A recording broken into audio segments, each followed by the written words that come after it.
Hello and welcome back. ये video पिछले दिन का कंटिन्यूएशन है। हम लोग बात कर रहे थे कि प्रोफेशनल लाइफ में मुझे क्या क्या दिक्कतों का सामना करना पड़ा। तो शुरुआत का जो वीडियो है वो पार्ट 1 है। वहाँ मैंने बताया है कि मैं अपने कॉलेज लाइफ का सब्जेक्ट कैसे सिलेक्ट किया, उसके बाद मेरी करियर की शुरुआत किस तरह से हुई, और ये वहीं से पार्ट 2 है कि अगला जो भी इंसिडेंट्स हुआ है वो सब मैं अभी इसमें शेयर करूँगी। तो मैंने पिछले वीडियो में जैसे बताया कि वो फर्म में मैं जहाँ पे नौकरी कर रही थी उसका कैसे एम्प्लॉयमेंट ख़त्म हुआ। फिर मैंने अपने स्टेट से बाहर एक नौकरी ढूंढी, एक एलपीओ में।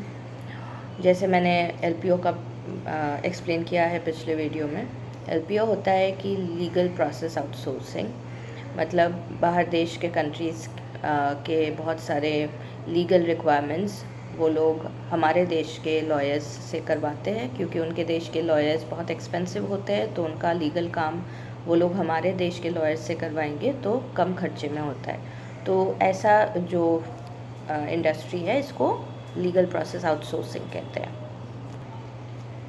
तो ऐसे ही एक एलपीओ में मैं नौकरी कर रही थी, अपने स्टेट से बाहर जाके दूसरे स्टेट में थी मैं। वहाँ पे वो काम बहुत अच्छा चल रहा था। जैसे कि मैंने अपने शुरुआती करियर के कुछ कंपनीज़ में बहुत ख़राब एक्सपीरियंस महसूस की थी, वो सब कुछ बदल गया जब मैं दूसरे स्टेट में जाके वहाँ पे ज्वाइन की। कल्चर भी डिफरेंट था, काम भी डिफरेंट, और वहाँ का माहौल बहुत अच्छा था। लेकिन अब हुआ ये कि पर्सनल कुछ चीज़ों की वजह से मुझे वो काम छोड़ के वापस आना पड़ा। ये वही टाइम का बात है जिस टाइम पे मेरी शादी टूटी थी, और ये उसी दौरान हुआ था। तो उस समय जब शादी की बात चल रही थी, शादी फ़िक्स हो चुका था, तो मुझे अपने स्टेट में वापस आके शादी करना था। और उस समय नौकरी करूँगी कि नहीं करूँगी ये थोड़ा चैलेंज बन चुका था, बिकॉज़ शादी के बाद हम लोगों को इंडिया छोड़ के जाने का भी एक बात हुई थी कि जिससे मेरी शादी होने वाली थी उनके साथ मैं शायद इंडिया छोड़ के बाहर चली जाऊँ। तो सिचुएशन बहुत कंफ्यूजिंग था, पता नहीं था क्या होगा, इसलिए उस वक्त मेरे लिए यही सही लगा कि मैं वो नौकरी छोड़ के मैं अपने स्टेट में वापस आ जाऊँ और फिर शादी करूँगी और फिर देखते हैं कि कहाँ सेटल होते हैं। तो ऐसा एक अनस्टेबल सिचुएशन था, इसलिए मुझे उस वक्त वो नौकरी छोड़ना पड़ा। That is very unfortunate, because कह सकते हैं कि वो तब तक के सबसे बेहतर नौकरी थी और सैलरी भी बहुत अच्छी थी, पर it was share bad luck जो वो चीज़ हो नहीं सका। और बाद में भी वहाँ पे अपॉर्चुनिटी, कोई वैकेंसी मुझे नहीं मिली कि मैं वापस जा पाऊँ। और उस वक्त तो सिचुएशन ही ख़राब चल रही थी, क्योंकि जब मैं अपने स्टेट वापस आई तो मेरी शादी की तैयारियां सब कुछ हो चुकी थी, पर शादी वाले दिन मेरी शादी नहीं हुई। इस बारे में जो डिटेल वीडियो है मेरे पर्सनल लाइफ की वीडियोस में मैंने ऑलरेडी डिस्कस की है। खैर, तो वो एक ऐसा सिचुएशन था जिसमें मैं डिप्रेशन में चली गई थी। मेरी हालत बहुत ख़राब थी, मुझे काउंसलिंग लेना पड़ रहा था, क्योंकि ऑब्वियसली किसी भी लड़की के लिए ये बहुत बड़ी बात होती है कि शादी वाले दिन उसकी शादी टूटना। तो मेरे लिए इस चीज़ को कोप अप करना बहुत मुश्किल बन रहा था। तो 1 साल का मैंने थोड़ा मेरे लाइफ में मुश्किल गया, जिस वक्त मैं बहुत अनस्टेबल रही। मैं उतना अच्छे तरीके से किसी कंपनी के साथ काम भी नहीं कर पा रही थी, मैं कहीं फुल टाइम एम्प्लॉयमेंट भी नहीं ली थी किसी कंपनी में। मैं फ्रीलांस कर रही थी छोटा मोटा काम, और अपने मेंटल हेल्थ को स्टेबल करने की कोशिश कर रही थी। फिर अबाउट 1 साल होने को था जब मैं फाइनली मेंटली स्टेबल थी, तो मैंने अपना एक और मल्टीनेशनल कंपनी में एप्लीकेशन दी, और मेरे ही स्टेट में फिर मुझे अच्छा एक और नौकरी मिल गया। तो ये नौकरी थी कस्टमर सर्विस की मेरी शुरुआत। यहाँ से होती है मेरी करियर में कस्टमर सर्विस या बीपीओ इंडस्ट्री का जो एक्सपीरियंस है उसका शुरुआत फिर यहाँ से हुई 2015। That was the first company जिसमें मैंने इस प्रोफाइल में काम शुरू की, और मल्टीनेशनल कंपनी था, तो सैलरी भी बहुत अच्छी थी एंड काम भी मुझे अच्छा ही लग रहा था। बट सबसे अजीब चीज़ ये हुई कि अचानक से मुझे बेंच कर दिया गया। अब क्यों हुआ इसका जवाब किसी को नहीं पता। मैं वहाँ पे जब एप्लीकेशन डाल रही थी तो मैंने किसी सोर्स के थ्रू मैं वहाँ नहीं गई, मैं ऑनलाइन उनके करियर्स पोर्टल में एप्लीकेशन डाली और मेरी इंटरव्यू लगी वहाँ पे। वहाँ 100 पीपल अप्लाई किए थे उस बैच में, जिस बैच में मैं थी 100 पीपल अप्लाई किए थे, उनमें से सिर्फ 2 जन का सिलेक्शन हुआ था और उन दोनों में से मैं थी। तो 98 पीपल वर रिजेक्टेड, सिर्फ 2 लोग उस कंपनी में सिलेक्ट हुए थे उस इंटरव्यू के दौरान, और उसमें से मैं एक थी। तो ये एक बहुत बड़ी बात थी, स्पेशली किसी के रेफरेंस के बगैर मैं वहाँ गई थी। अब चैलेंज यहाँ पे आता है कि उसी कंपनी में एक बहुत बड़े पोस्ट में मेरे मम्मी की एक रिश्तेदार भी काम करते थे, दूर के रिश्तेदार, दोस्त सॉर्ट। तो वो वहाँ काम करते थे एक बहुत ही बड़े पोस्ट में। तो मेरी मम्मी ने मुझसे कहा कि उनसे बात करके, सिफारिश करके मेरी नौकरी वहाँ पे लगा दी गई है, जबकि ये बात सच नहीं है, क्योंकि मैं पोर्टल में पहले अप्लाई की, मैंने वहाँ इंटरव्यू क्रैक किया और मेरी इंटरव्यू बहुत अच्छी गई ऑन माय ओन एफर्ट्स। मेरे अपने काम के बदौलत मुझे वो इंटरव्यू मैं क्रैक कर पाई और नौकरी मिली। मैं बिल्कुल भी ये यकीन नहीं करती कि किसी के रेफरेंस में या किसी के सिफारिश से मेरी वहाँ पे इंटरव्यू लगी। मेरी मम्मी अलग से उनसे बात कर चुकी थी, वो अलग बात है, पर एफ़र्ट्स तो मैंने डाली है अपने साइड से। तो ये एक बहुत ही अजीब चीज़ है कि कुछ लोग सोचते हैं कि रेफरेंस के खातिर ये नौकरी मुझे मिली, पर मैं बिल्कुल अपना एफ़र्ट से ये नौकरी मुझे मिली है, इसी में मैं बिलीव करती हूँ। और ये बात इतनी बुरी चीज़ हो गई कि वहाँ जाने के बाद कुछ महीने काम करने के बाद अचानक मुझे बेंच कर दिया गया और विदाउट एनी रीज़न मेरे सारे एक्सेस बंद कर दिए गए थे। मेरे कोई भी आईडी कार्ड्स काम नहीं कर रहे थे। वहाँ हर चीज़ में बायोमेट्रिक या कार्ड स्वाइप करके सेंसर के थ्रू आपको परमिशन दिया जाता है ऑफिस के अंदर जाना या काम शुरू करना या कुछ भी। वो सारे एक्सेस बंद कर दिए गए थे। मेरे कंप्यूटर में भी मेरा एक्सेस बंद हो चुका था, मैं अपने कंप्यूटर तक को एक्सेस नहीं कर पा रही थी।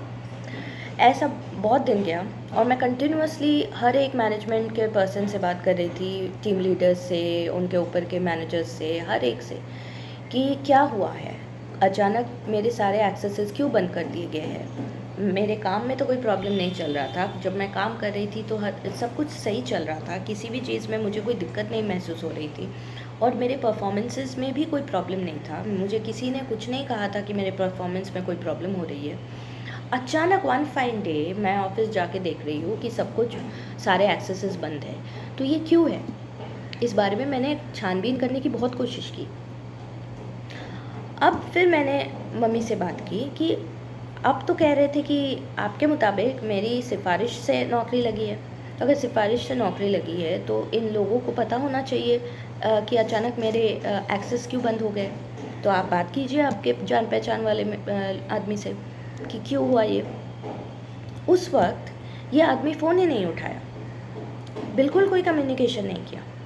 इतने वक्त से जो ये डिबेट चल रहा था कि किसी के सिफारिश से मेरी नौकरी लगी, आज वो आदमी कहाँ है, फिर कहाँ है।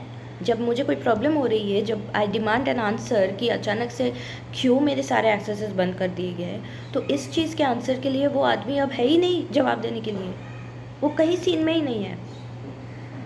वो अगर किसी और डिपार्टमेंट से बात करके पूछते कि क्या मैटर क्या है, मेरे साथ दिक्कत क्या हो रही है, तो चीज़ें सॉर्ट हो सकती थी, पर ऐसा कुछ नहीं हुआ। महीने बीत गए, मेरी बिल्कुल भी कोई एक्सेस अलाउ नहीं किया जा रहा था। लेकिन ये भी था कि मुझे ऑफ़िस जाना था, हर रोज़ ऑफ़िस मेरे को ये लोग बुला रहे थे। हालांकि मैं बेंच थी, हालांकि मुझे कोई एक्सेस नहीं दिया जा रहा था, फिर भी ये लोग डिमांड करते थे कि मैं ऑफ़िस जाऊँ, महीनों तक। ऐसा चलता रहा। और माइंड यू, ये ऑफिस 25 किलोमीटर्स दूर है मेरे घर से। हर रोज़ मैं 25 किलोमीटर्स जाती थी, 25 किलोमीटर्स आती थी, मतलब दिन में 50 किलोमीटर मैं ट्रैवल करती थी इस ऑफ़िस की वजह से। और जिस ऑफ़िस में बिल्कुल कोई काम नहीं होता है, जिस ऑफ़िस में मुझे किसी भी चीज़ का एक्सेस नहीं दिया जाता है, मुझे गार्डन्स में घूमना पड़ता है क्योंकि मैं अंदर तक नहीं जा सकती, एक्सेस नहीं है। तो ये गार्डन में पूरा दिन बैठे रहने के लिए क्यों बुलाया जा रहा है मुझे? मैं इस बारे में भी बात करना चाह रही थी। मैनेजमेंट से मैंने बात किया कि अगर मुझे आप लोग बेंच ही रख रहे हैं तो मुझे घर में ही बैठने देना, यहाँ क्यों आने बोल रहे हैं इतना दूर मेरे घर से? मैं हर रोज़ आ रही हूँ और हर रोज़ आप लोग मुझे गार्डन में बिठा के रखते हैं। मैं घूमती फिर रही हूँ पूरा दिन, 8 आवर्स का शिफ्ट, ऐसा भी नहीं कि जाके फिर चले आओ। 8 आवर्स, 9 आवर्स, 10 आवर्स जब स्ट्रेचिंग होता था तो मुझे कहा जाता था कि तुम्हारे टीम मेंबर्स जब स्ट्रेच कर रहे हैं तो तुम भी इस टीम का हिस्सा हो, तो तुम्हें भी स्ट्रेच करना पड़ेगा। स्ट्रेच मतलब मेरे पास कोई काम ही नहीं है, मैं घूम रही हूँ, वही घूमना मुझे और ज़्यादा ओवर टाइम करना पड़ेगा, which is so weird. Normal अगर तो आपको ये कहना है कि प्रेजेंट मार्क होना है मुझे, इसके लिए मुझे ऑफिस जाना है, तो मेरा जो 8-9 घंटे का शिफ्ट है वो करके मुझे छोड़ दीजिए, फिर घर आने दीजिए। फिर बाकी लोग जो स्ट्रेच कर रहे हैं उनके साथ आप मुझे स्ट्रेच क्यों करवा रहे हो? तो फिर काम दो करने के लिए। पर ऐसा कुछ नहीं था। I was highly frustrated. मेरे साथ ये जो हो रहा था, I was getting so depressed, so frustrated कि मुझे अच्छा नहीं लग रहा था। तो मैंने डिसाइड किया कि फिर मैं दूसरी जगह अप्लाई करूँगी और मुझे यहाँ नहीं रहना है, क्योंकि मैंने इनसे बात भी की थी कि मेरी सिचुएशन आप सुधारोगे कि नहीं। कोई स्ट्रेट आंसर नहीं था। इतने बड़े कंपनी में ऐसा भी होता है, ये जो लोग काम करते हैं उन्हीं को मालूम होगा, बाहर के लोगों को लगेगा कि इतना बड़ा नाम है इस कंपनी का, ऐसा कैसा हो सकता है। पर अक्सर ऐसा होता है कि बड़े बड़े कंपनीज़ के जो नाम हम सुनते रहते हैं, हमें लगता है बहुत ग्लोरीफाइड है, लेकिन अंदर बात कुछ और ही होता है। अब खैर मैं फिर वो कंपनी छोड़ दी। उसके बाद अब मेरे जो पुराने कंपनी जिसमें मैंने शुरू में मैं काम की थी, जो पहली लॉ फर्म थी जिसमें मैं काम की थी, वहाँ से मुझे वापस बुलावा आया। उन लोगों को पता चला कि मैं यहाँ काम नहीं कर रही हूँ, और तो ये लोग मुझे वापस से बुलाए। अब ये एक सीख मैं यहाँ पे आप सबके साथ शेयर करना चाहती हूँ कि मुझे एक सीख मिली कि कभी भी कोई भी छोड़े हुए कंपनी में वापस नहीं जाना चाहिए, और अगर जाओ भी तो बहुत बड़ा किसी पोस्ट में अप्लाई करो, वरना मत जाओ। ये एक बहुत अहम सीख है जो मुझे सीखने को मिली इस पूरे सिचुएशन के दौरान। ये लोग मुझे वापस से बुलाए और मैं दुम हिलाती हुई वापस चली गई, क्योंकि उस वक्त मुझे नौकरी की ज़रूरत थी। अब जब मैं वापस गई तो माहौल का मुझे अंदाज़ा हुआ कि पहले से भी बदतर हो चुका है। बिकॉज़ पहले तो जो थोड़ी बहुत पीए के नाम से मुझे इज़्ज़त मिलती थी, अब वो उतना भी नहीं मिलता है। अब तो ये लोग शुरू में जो मुझे पर्सनल असिस्टेंट वाले काम दिए जाते थे, अब ये लोग वो भी नहीं कर रहे हैं, मुझे पियोन के काम दे रहे हैं। जब बुलाए थे तब बोले थे कि लीगल काम के लिए बुला रहे हैं। जब मैं वहाँ गई, काम करना शुरू की, तब मैं देख रही हूँ कि दिन भर मैं बैठी रहती हूँ, मुझे कोई काम नहीं देते, पियोन के काम देते हैं। तो पहले तो पीए, उसके बाद मैं पियोन बन गई। मेरी इज्जत तो मतलब इज्जत का फालूदा बना दिए थे ये लोग, मजाक उड़ाते थे मेरी विदाउट एनी रीज़न। मैंने आई डोंट अंडरस्टैंड कि ऐसा क्यों था। मैं जब बोल रही हूँ उन्हें कि मुझे काम दीजिए, तो क्यों नहीं दे रहे, और मुझे बुली कर रहे हैं, मुझे टीज़ कर रहे हैं, दूसरे लोगों का फाइल इधर से उधर करने का काम दे रहे हैं, पियोन वाला काम। So it was a very demeaning thing, और मुझे समझ में आ गया it was a blunder for me to come back. मुझे नहीं आना चाहिए था। लोग मेरी मजाक उड़ाते थे कि ये देखो, या ये लड़की इतने डंके के चोट पे ये नौकरी छोड़ के गई तो थी, पर अभी वापस आ गई यहीं पे। तो ऐसी बातें सुनने को मिलता है अगर आप पुराने कंपनी में वापस जाओगे तो, कि क्या हुआ, तुम्हारा नहीं बना, तुम्हें वापस यहीं आना पड़ा ना। तो it's a very bad feeling. मैं सबको एडवाइस करूँगी कि अगर आप कभी किसी कंपनी छोड़ चुके हो तो वापस से उस कंपनी में बिल्कुल मत जाइए। It's not a good idea. तो ये तो हुआ मेरे साथ। अब फिर उसके बाद मुझे एक बहुत अच्छा ऑफ़र मिला। मैं अपने कॉन्टैक्ट्स के थ्रू लोगों से जान पहचान जब बढ़ा रही थी, तो मैं एक ग्रुप ऑफ पीपल के साथ मिली। उनके वहाँ एटमॉस्फेयर बहुत अच्छा, हालांकि वहाँ पे पैसा बहुत कम है। बिकॉज़ ये जो है, ये एक अंकल अपने घर में अपना छोटा सा एक ऑफिस शुरू किए थे। और ये अंकल एसोसिएटेड थे ऑल इंडिया मुतावली एसोसिएशन के साथ, ठीक है। ऑल इंडिया मुतावली एसोसिएशन जो होता है वो है मुस्लिम लोगों का एक एसोसिएशन। मुस्लिम लॉ डिपार्टमेंट के बहुत सारे काम वहाँ पे देखा जाता है। तो ये अंकल उस एसोसिएशन के साथ जुड़े हुए थे, वहाँ के मेंबर थे, और उनका वो एसोसिएशन रिलेटेड कुछ काम रहता था, लीगल डॉक्यूमेंट्स देखने का, जो वो मुझे देते थे देखने। प्लस उनका खुद का एक ऑफिस था अपने घर में। वो अपने दूसरे एक बिज़नेस के पर्पज़ से एक ऑफिस बनाए थे, तो वहाँ के भी कुछ काम उन्होंने मुझे सौंपा था देखने के लिए। तो एक छोटा सा कंपनी था, और कुछ चंद 5-6 आदमियों का कंपनी। वहाँ मुझे बहुत इज़्ज़त मिलती थी, मतलब लाइफ में मुझे कभी जितनी इज़्ज़त किसी और कंपनी में नहीं मिली, वो मुझे वहाँ मिलती थी। मैं इकलौती औरत थी वहाँ पे जो काम कर रही थी, इसलिए मुझे एक अलग सा कैबिन दिया गया था। मुझे मेरा अलग सा टॉयलेट था, ताकि मुझे बाकी मर्दों के साथ शेयर ना करना पड़े कोई रूम या कोई पब्लिक टॉयलेट। मुझे बहुत इज़्ज़त मिलती थी वहाँ पे, बहुत अच्छा लगता था। वहाँ के लोग मुझसे बहुत प्यार मोहब्बत इज़्ज़त से पेश आते थे। हर किसी की ज़बान पे मेरी नाम होती थी। जो भी कोई क्लाइंट आते थे सबसे पहले मुझे पूछते थे। तो ये चीज़ मुझे बहुत अच्छा लगता था। मैं वहाँ पे लीगल का डिपार्टमेंट भी देखती थी, एज़ वेल एज़ एडमिनिस्ट्रेशन और एचआर का भी काम मैं करती थी, क्योंकि वो छोटा कंपनी था, आपस में ही सब कुछ देखना पड़ता था। और मुझे वो लोग इतने अच्छे लगते थे कि मैं किसी काम के लिए ना भी नहीं बोलती थी। मुझे अच्छा लगता था कि ठीक है, थोड़ा बहुत मदद कर ही देती हूँ। तो ऐसे में मुझे एचआर फील्ड का भी, एडमिन फील्ड का भी बहुत एक्सपीरियंस हो गया वहाँ काम करते करते। और बिकॉज़ मुझे पहले से ही कस्टमर सर्विस का एक्सपीरियंस हो चुका है, तो लोगों से किस तरह बात करना है, किस तरह लोगों को कन्विंस करना है किसी चीज़ के लिए, ये काम भी मुझे अच्छे से आ गया था। तो इस दौरान जब मैं उनके साथ बात कर रही थी, उनके साथ काम कर रही थी, तो ये अंकल खुद भी बहुत सारे इंटरैक्टिव सेशंस करते हैं। कभी किसी इंटरव्यू, कभी किसी चैनल के साथ, किसी कहीं लिखने के जगह पे कोई आर्टिकल लिख दिया, तो ऐसे बहुत सारे इंटरैक्टिव सेशंस, डिस्कशंस ये करते रहते हैं। तो मुझे भी साथ लेकर जाते थे।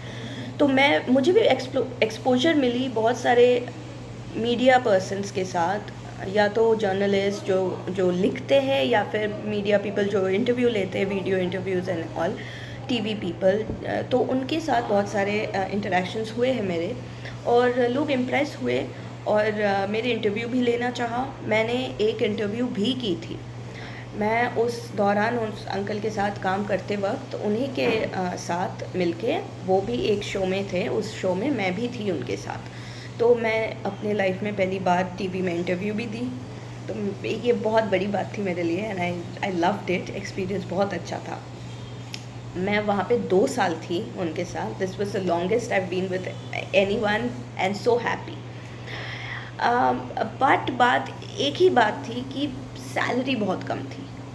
मैं खुशी खुशी वहाँ पे जाती थी क्योंकि मुझे वो लोग बहुत पसंद थे। बट अनफॉर्चुनेटली मेरा घर नहीं चल रहा था, क्योंकि घर चलाने के लिए जितने पैसों की ज़रूरत होती है उतने पैसे वहाँ पे नहीं मिल रहे थे। एक इन हाउस कंपनी में कितना ही आप एक्सपेक्ट कर सकते हो। तो अंकल से मेरी बात भी हुई इस बारे में। तो अंकल ने कहा, देखो बेटा, मैं समझ सकती हूँ, मैं समझ सकता हूँ तुम्हारा जो सिचुएशन है, जो प्रॉब्लम है, लेकिन मैं भी क्या करूँ, मेरे भी यहाँ पे उतना रेवेन्यू नहीं है कि मैं किसी को इतना सैलरी दे सकूँ। तो वी अंडरस्टूड म्यूचुअली कि in the long run I would have to shift, और मुझे कहीं और ही नौकरी ढूंढना पड़ेगा। But it was very difficult for me to leave that place, क्योंकि मैं इतनी जुड़ चुकी थी उन सब के साथ। आज तक उनके साथ कांटेक्ट है, आज तक उन सब के साथ बहुत अच्छी दोस्ती है। और जब मैं वो कंपनी छोड़ के दूसरे कंपनी में गई तो सब लोगों को बहुत बुरा लगा था। मुझे तो लगा ही था कि I miss them so much. और वो माहौल मुझे आज तक याद आता है, कितना अच्छा लगता था मुझे उनके साथ। खैर इवेंचुअली मैं जॉब्स दूसरे कंपनी में देखना शुरू की जहाँ पे सैलरी मुझे ज़्यादा मिले।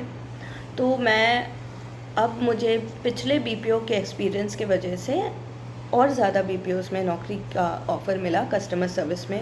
International voice process, domestic voice process, non voice process, chats, emails, इन सब में मेरी एक्सपीरियंस हुई है। मैं ऐसे सारे प्रोसेसेस में काम कर चुकी हूँ, mostly with big companies, mostly MNCs, और जो इंडियन कंपनीज़ भी है वो भी बड़े मात्रा के इंडियन कंपनीज़। तो काफ़ी अच्छे वाले कंपनीज़ में मुझे नौकरी करने का मौका मिला। अब इसी दौरान मुझे मेरे एक्स हस्बैंड से मुलाकात हुई थी, तो जिनसे मेरी शादी हुई उनके साथ मेरी मुलाकात ऐसे ही एक कंपनी में हुई थी। अब अनफॉर्चुनेटली वो कंपनी जिसमें मैं लास्ट काम कर रही थी शादी से पहले, वो कंपनी बंद हो गई, वो कंपनी ही उठ गई। अब देखिए मेरी किस्मत के चैलेंजेस, एक के बाद एक चैलेंजेस किस तरह होने को हो रहा था। ये कंपनी ही उठ गई, तो नो नौकरी। ऐसे सिचुएशन में फिर मैंने मेरी तब वैसे भी शादी की बात चल रही थी इसके साथ, जिनके साथ मैं ऑफिस में मुलाकात मेरी हुई थी, तो मेरी शादी हुई। एंड इवेंचुअली फिर शादी के बाद मैंने थोड़ा गैप लिया कि मुझे अभी अपने घर संभालने के लिए थोड़ा वक्त चाहिए, तो आई वॉज नॉट वर्किंग, ठीक है। बट मैं ट्यूशन्स पढ़ाती थी। मैं ऐसे कभी फ्रीलांस में ट्यूशन्स पढ़ाया, कभी ऐसे फ्रीलांस के कुछ काम किए। फिर अपने घर के बुटीक में भी मैंने अपना बहुत समय इन्वेस्ट किया, आइडियाज़ एंड ऑल इन्वेस्ट किया। घर के जो बुटीक है डिज़ाइनिंग का, हम लोग कुशन कवर्स बनाते हैं, टेबल वेयर्स बनाते हैं, साड़ी डिज़ाइन करते हैं, ऐसे बहुत सारे अपहोल्स्ट्रीज़ या एपरल्स हम लोग डिज़ाइन करते हैं। और ये सब में मैं बिज़ी रही अपने शादी के कुछ साल। But then my marriage had to break. बहुत सारे प्रॉब्लम्स हुए जिसके बारे में पर्सनल लाइफ के चैप्टर्स में मैंने डिस्कस की है। तो आई हैड अ डिवोर्स के बाद फिर, और अचानक से मैं मतलब सड़क पे आ गई, मेरे डिवोर्स के दौरान सिचुएशन इतनी ख़राब हो गई थी कि life took such a bad turn that मेरे पास नौकरी नहीं थी, मैं हाउसवाइफ थी। मेरे हस्बैंड ने मुझे एक फूटी कौड़ी नहीं दी थी, जितना भी पैसा था सब डिवोर्स में खर्चा हो गया। उल्टा मुझे उससे एलिमनी देना था छोड़ने के लिए, वरना वो मुझे छोड़ नहीं रहा था। और बहुत बदतर कंडीशन में मैं थी, मेरी सिचुएशन इतनी ख़राब हो गई थी कि खाने तक को पैसा नहीं था। और उस वक्त खीर मफ़िन भी थे मेरे ज़िंदगी में, आ गए थे। तो अभी ऐसे ही बात है कि फिर डिवोर्स के टाइम, जैसे मेरा डिवोर्स हो रहा था उसी टाइम फिर मुझे नौकरी भी मिली। नौकरी तो मिली, बहुत अच्छी बात है, लेकिन उस समय मेरा मेंटल स्टेट इतना ख़राब था कि I was going through divorce, I was going through a situation जिस वक्त मेरा हस्बैंड घर छोड़ के चला गया, बिना मुझे एक पैसा भी दिए, कुछ भी नहीं था मेरे पास, 2 बच्चे पालने के लिए, मैं अकेली, मैं कैसे संभालती मुझे नहीं पता। दिन भर रोए जा रही थी, दिन भर मैं बहुत ज़्यादा डिप्रेशन के हालत में थी। मेंटल टर्मोइल तो इस कदर जिसके बारे में मैं एक्सप्लेन नहीं कर सकती, बहुत ज़्यादा सिचुएशन ख़राब था।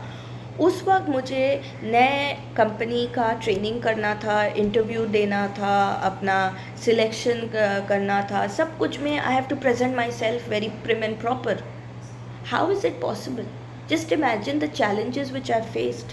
यहाँ पे मेरे दिल के अंदर बम फटा जा रहा है, मैं मरी जा रही हूँ, दिन भर रोए जा रही हूँ। Days I went hungry also, food नहीं था खाने को, जितना था खीर मफिन को खिला रही थी मैं, खाना तक नसीब नहीं हो रहा था।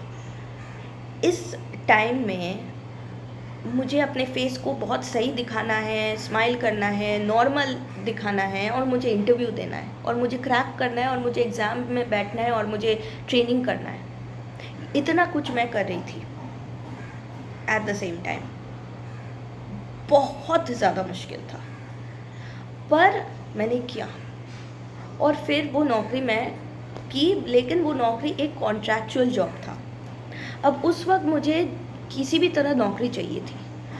हालांकि मुझे एक गैप हो गया था मेरे करियर में। शादी के बाद मैं नौकरी नहीं कर रही थी, तो एक गैप हो गया था। इस वजह से it was difficult for me to get a job, क्योंकि शादी के बाद भी मैंने जो नौकरी की थी वो एक ही नौकरी हम लोग किए थे जस्ट राइट आफ्टर मैरिज। मैं और मेरे हस्बैंड जब पुराना कंपनी बंद हो चुका था तो एक और कंपनी में ज्वाइन किए थे। वो कंपनी में हम लोग ज़्यादा दिन नहीं रहे, बिकॉज़ वो कंपनी एक फ्रॉड कंपनी निकला, और हम लोग काम करवा रहे थे लेकिन पैसा नहीं दे रहे थे। सो इट वाज लाइक, फिर क्यों करना है काम। हम दोनों के साथ ही ऐसा फ्रॉड हुआ था। हम लोग उस कंपनी में एक साथ ही काम कर रहे थे, पर 30 दिन का जो एक महीना होता है उसमें 30 दिन काम तो हम कर रहे थे, लेकिन पैसा 15 दिन का मिल रहा था। इस तरह चल रहा था। कुछ महीने हमने इसी तरह झेला। बहुत कंप्लेंट्स किए, एचआर, ये डिपार्टमेंट, वो डिपार्टमेंट, हर डिपार्टमेंट में जाके कंप्लेन करना, ये वो करना, लेकिन कुछ भी नहीं हुआ, नहीं मिला पैसा। तो बहुत ही ज़्यादा प्रॉब्लम में आ गए थे हम लोग, और हमने देखा कि it's not working out, because आने जाने का तक का पैसा उठ नहीं रहा है। हम और घर से काफ़ी दूर था, तो सारे ऑफिसेज एक इंडस्ट्रियल एरिया में है, और हम लोग का घर जो है वो बिल्कुल ही रेजिडेंशियल एरिया में है, वो बहुत ही दूर है।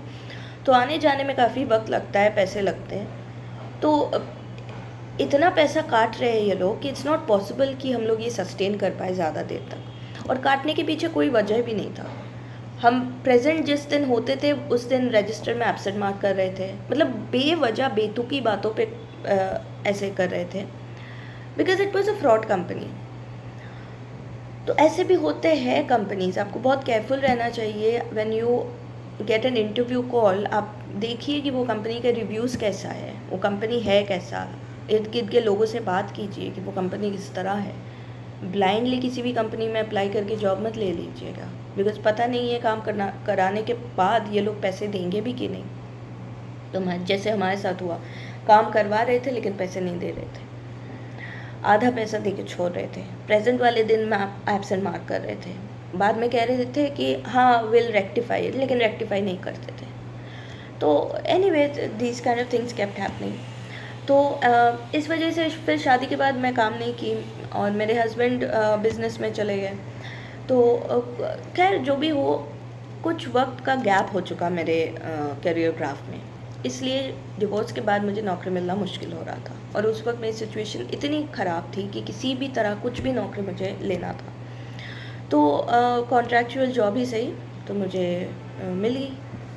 वो अमेरिकन कंपनी था, अच्छा खासा पैसा दे रहे थे। सच में मेरी जो फिनेंशियल सिचुएशन थी उस टाइम पे मुझे ज़रूरत थी एक बड़े पैकेज की, वरना मैं कोप अप नहीं कर सकती थी, क्योंकि मुझे डिवोर्स का खर्चा मेंटेन करना था, मुझे घर चलाना था, बच्चों का खर्चा, मेरे अपने खर्चे, सारी चीज़ें, और प्लीज़ घर का भी तो बहुत सारा कुछ मुझे करना था, बिकॉज़ मेरे हस्बैंड कभी बहुत वो इस टाइप के नहीं थे कि घर की ज़रूरतें पूरे करें।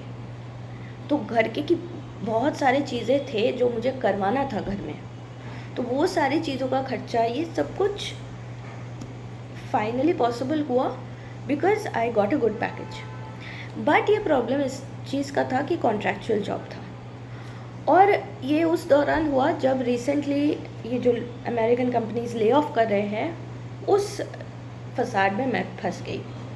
मेरा कॉन्ट्रैक्ट भी उसी टाइम पे ख़त्म हुआ, तो ये लोग रीन्यू नहीं किए। मैंने अपना व्लॉगिंग उसी टाइम से शुरू की। मेरी जो पहली व्लॉग है उस व्लॉग में मैंने इसी बात से शुरुआत की थी व्लॉगिंग, कि मैंने आप लोगों से शेयर की थी कि मेरी नौकरी चली गई है ले ऑफ के वजह से। अमेरिकन कंपनीज जो थाउजेंड्स के तादाद पे ले ऑफ कर रहे हैं, उसी फसाद में मैं भी फंस गई। और मेरी कॉन्ट्रैक्ट उसी दौरान ख़त्म होना था, तो वो लोग रिन्यू भी नहीं किए, इसलिए मेरी नौकरी गई। और तब से मैंने शुरू की व्लॉगिंग करना। मैंने तब से शुरू की अपने एक्सपीरियंसेस शेयर करने के बारे में सोच रही थी बहुत टाइम से, तो मैंने सोचा चलो ये करते हैं, तो मैंने यूट्यूब स्टार्ट किया। मैं अपना बुटीक में तो फोकस कर ही रही थी, एग्जीबिशंस कर रही हूँ जो मैंने ऑलरेडी आप सबसे शेयर किया है कुछ वीडियोस में। मैं अपना बुक भी लिख रही हूँ। मैंने एक शायरी पे बुक लिखी है जो शायरीज़ नाम से है, नाज नैनिका नाम से, आपको अमेज़न के किंडल में मिलेगा। अमेज़न जो किंडल वाले बुक्स बेचते हैं, ऑनलाइन बुक्स, उस ऑनलाइन प्लेटफॉर्म में आपको मिलेगा। आप जो शायरीज़ टाइप कीजिए और मेरा नाम नाज नैनिका वहाँ पे टाइप कीजिए, आपको मिलेगा। तो ये बुक ऑनलाइन अवेलेबल है, ये शायरीज़ पे है और ये इंग्लिश में है। सबसे बड़ी बात, इंग्लिश मतलब इंग्लिश अल्फ़ाबेट्स में, हिंदी में, मतलब बातें हिंदी में, वर्ड्स हिंदी का, लेकिन हिंदी अक्षर में नहीं, इंग्लिश अल्फ़ाबेट्स में लिखी गई है। क्योंकि आजकल के जनरेशन्स हिंदी के शब्द तो कहते हैं लेकिन इंग्लिश में पढ़ना पसंद करते हैं। तो ये बहुत इंटरेस्टिंग लगेगा आपको। आप ज़रूर मेरा बुक परचेज़ कीजिए, और अगर आप अमेज़न के मेंबरशिप लेते हैं तो फ्री में भी पढ़ सकते हैं किंडल में। और दूसरी बुक मैं लिख रही हूँ अपने लाइफ के बारे में, अपने लाइफ के एक्सपीरियंसेस जो सब मैं यहाँ पे व्लॉगिंग में शेयर करती हूँ, और भी ज़्यादा डिटेल्स में मैं बुक में लिख रही हूँ। क्योंकि व्लॉगिंग तो वैसे भी मेरे एपिसोड्स काफ़ी बड़े होते हैं, पर यहाँ सब कुछ कहा नहीं जा सकता है, सब कुछ कवर नहीं हो पाता है, तो बुक में डिटेल में है। बुक मैं अभी लिख रही हूँ, it's in the process, and I am going too soon launch it. तो उस प्रोजेक्ट में भी मैं काम कर रही हूँ। और अभी मैं HR डिपार्टमेंट का काम भी देखती हूँ, क्योंकि मेरे पिछले जो एक्सपीरियंसेस है HR लाइन में, तो HR के काम मैं फ्रीलांस में भी कर रही हूँ। और ट्यूशन्स जो मैं पढ़ा रही थी, टीचिंग जो मैं कर रही थी, वो भी मैं कर रही हूँ। So now I have a lot on my plate, but I am self employed. मैं अपने टाइम पे सब कुछ करती हूँ खुद, अपने टाइम मैनेजमेंट करके, कभी ये काम कभी वो काम, सब चीज़ में फ़ोकस देना बहुत मुश्किल होता है, but I have done that. पर एक बात सच है कि जब मेरी नौकरी गई थी, लास्ट वाले कंपनी जो अमेरिकन कंपनी ले ऑफ की थी, उसके बाद 6 महीना मुझे वेट करना पड़ा till I got a job. It was very difficult to survive on savings. जो लिटिल बिट ऑफ सेविंग्स मेरे पास थे उस पर सर्वाइव की, घर वालों की मदद से सर्वाइव की। बहुत चैलेंजिंग सिचुएशन में आ गई थी मैं। कभी कभी इतनी फ्रस्ट्रेटेड हो जाती थी कि मुझे लगता था कि शायद मैं खीर मफ़िन को तक नहीं रख पाऊँगी, शायद मुझे उन्हें अडॉप्शन पे दे देना पड़ेगा, क्योंकि मैं अच्छी माँ नहीं बन पा रही हूँ, मैं पैसे नहीं हैं, मैं खिला नहीं पा रही हूँ बच्चों को। इतनी मुसीबत आ चुकी थी। पर घर वालों के मदद से, रिश्तेदारों की मदद से थोड़ा बहुत घर चल गया मेरा। लेकिन 6 महीने मैं अप्लाई कर रही थी, कभी भी कोई रिप्लाई नहीं आ रहा था। So it was like a joke, apply no reply, एक जोक बन चुका था। It was very difficult to go through a situation like that, जब भीख मांग के घर चलाना पड़ रहा था। दोस्तों से मैं भीख मांग रही थी, 2 पैसों के लिए भीख मांग रही थी, भीख मांग के घर चल रहा था मेरा। एक भी कंपनी से रिप्लाई नहीं आ रहा था। तो एक चीज़ मैं अब इस बात पे ही मैं आपको एक चीज़ बताना चाहती हूँ about law of attraction. Now what is law of attraction? आप अगर कोई चीज़ अट्रैक्ट करना चाहते हो तो उस जोन में आपको घुसना पड़ेगा। एक मोनोटोनस पैटर्न चलता जाता है किसी ख़राब टाइम का, एक ब्रेक थ्रू चाहिए, उस चीज़ में एक ब्रेक चाहिए बस, वो मोनोटनी ब्रेक करने के लिए। फिर वो कोई नई चीज़ अट्रैक्ट करेगी और तब वही चीज़ और ज़्यादा अट्रैक्ट होती रहेगी। This is the major topic of law of attraction. अब मैं यहाँ से चैप्टर 3 प्रोसीड करूँगी। पार्ट 3 में मैं डिटेल्स में what is law of attraction इसके बारे में बात करूँगी। So please join me in chapter 3, please join me इसके बाद वाले सारे चैप्टर्स में, जहाँ मैं आपको विस्तार में समझाऊँगी what is law of attraction, how it helped me, ये सच में कैसे काम करता है, हमारा यूनिवर्स सच में किस तरह काम करता है, इस सब के बारे में डिटेल्स डिस्कशन मैं करूँगी इसके बाद वाले सारे चैप्टर्स में. So please join me.